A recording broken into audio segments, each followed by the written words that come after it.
ГСП онлайн. Городские новости сейчас.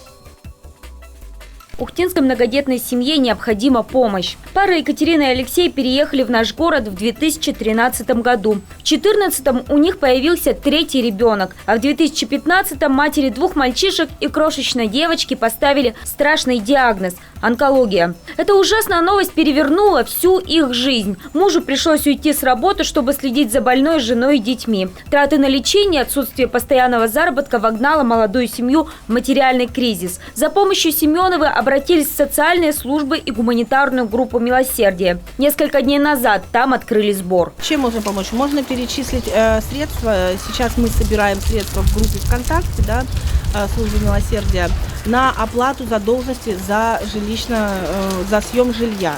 Это получается за 3 месяца 48 тысяч. Но уже идет март, и получается, что все эти 50 тысяч, мы думали, что за 2 месяца мы сейчас оплатим задолженность январь-февраль, потом на няню, когда они будут уезжать, чтобы денежки были, чтобы могли нанять няню, она посидела и оплатить.